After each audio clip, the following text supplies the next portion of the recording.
सीख नंबर 1, कोई भी काम केवल अच्छा और बुरा एक ही वजह से बनता है, उस काम को करने के पीछे का इरादा। आप किसी काम को करना क्यों चाहते हैं? क्या आप इस काम को इसलिए करना चाहते हैं जिससे आपका कोई स्वार्थ पूरा हो रहा हो, या आप किसी काम को इसलिए कर रहे हैं कि किसी का भला हो जाए? काम भले ही एक ही है, उस काम के पीछे आपका उद्देश्य तय करता है कि वो काम अच्छा है या बुरा। महाभारत के युद्ध में लड़ाई कौरव भी कर रहे थे और पांडव भी लड़ाई कर रहे थे। पांडव धर्म युद्ध कर रहे थे और कौरव अधर्म युद्ध कर रहे थे। दोनों एक ही मैदान पर और दोनों अपनी पूरी की पूरी ताकत के साथ एक दूसरे से लड़ रहे थे। काम एक होने के बाद भी, मेहनत एक होने के बाद भी कौरव हार गए और पांडव जीत गए। कारण था इरादा एक का सही और दूसरे का गलत था।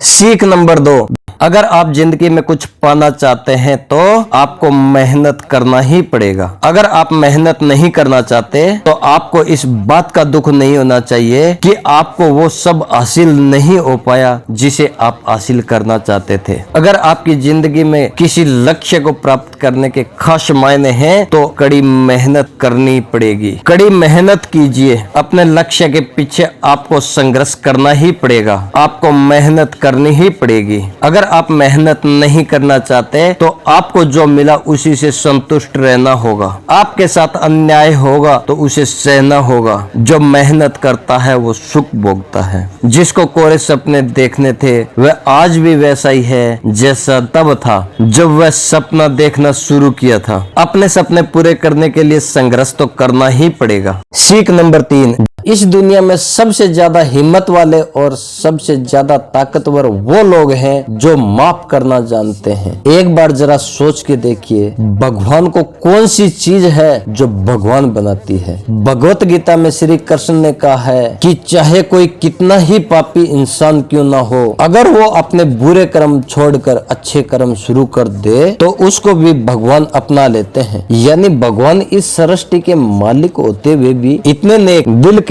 उसके लिए सब समान है और उसके लिए सबके दिल में जगह है। माफ करना महान व्यक्ति की निशानी होती है। किसी की गलती पर गुस्सा तो कोई कर सकता है, हिम्मत वाले लोग वो होते हैं जो गलती करने वाले को माफ करके एक और मौका दे सके। सीख नंबर 5, आपकी जिंदगी तभी बदल सकती है जब आप सोचने का तरीका बदलेंगे। जब आप एक अलग तरीके से सोचेंगे, अलग तरीके से उन सब चीजों को देखते हैं जो आज सबके पास में है। आपका अलग देखना और अलग सोचने का तरीका आपको दुनिया से अलग बना सकता है। हम सब अपनी लाइफ में बहुत कुछ करना चाहते हैं। हम सब सपने देखते हैं कि मेरे पास करोड़ों रुपए हो, मेरे पास शानदार सी बड़ी सी कार हो, मेरे पास प्रॉफिट वाले बिजनेस होने चाहिए। ऐसा सोचना अच्छी बात है, ऐसा सोचिए, सोचने का हक है आपका। एक अच्छी कल्पना कर सकते हैं। यह एक बहुत बड़ा सबूत है इस बात का कि आप अभी जिंदा हो और आप अपनी जिंदगी जी रहे हो। आपको अपने बड़े बड़े सपनों के साथ में सोचने का तरीका भी बदलना पड़ेगा। आप उसको हासिल करना है, आपको हासिल करना है जिनको आज तक आप हासिल नहीं कर पाए हो। तो आपको कुछ ऐसा करना पड़ेगा जो आज तक आप नहीं कर पाए हो। वही सोचते रहोगे, वही करते रहोगे जो आप आज तक करते आए हो, तो आपको इस बार भी वही मिलेगा जो आज तक आपको मिलता आया है। शब्दों में मत फिसलिए, भावनाओं को समझने की कोशिश कीजिए। अलग पाने के लिए अलग कुछ करना पड़ेगा। आपका सोचने का अलग नजरिया, आपकी परिस्थितियों को अलग समझने का नजरिया और अपने काम को करने का एक अलग यूनिक तरीका ही आपको एक अलग यूनिक और महान इंसान बना सकता है।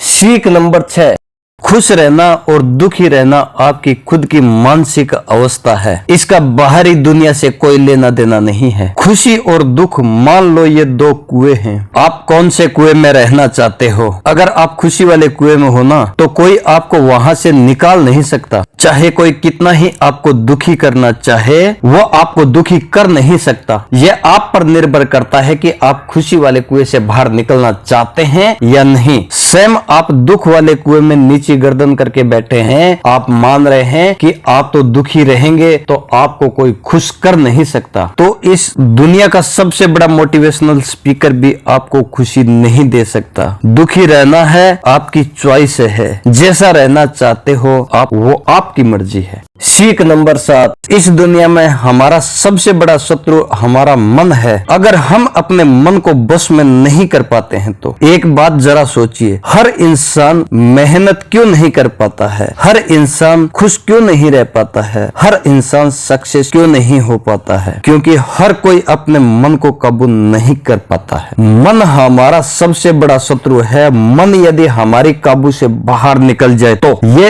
एक ऐसा पक्षी है, इसको पकड़ने में अच्छों को पसीना निकल जाता है। अगर हम चाहें तो हमारे मन को हमारे सबसे बड़े मित्र के रूप में भी बदल सकते हैं। हम अपने मन को काबू करके उन सब कामों को बहुत अच्छे ढंग से कर सकते हैं जिसको करने में हमें मजा नहीं आता, लेकिन वो हमारे लिए जरूरी होते हैं। मैं बात कर रहा हूँ सेल्फ डिसिप्लिन में रहकर इस दुनिया में हर काम में सफलता पाने की पूरी संभावना है, यदि हम मन के ऊपर काबू रख के एक काम को लगन के साथ करें तो।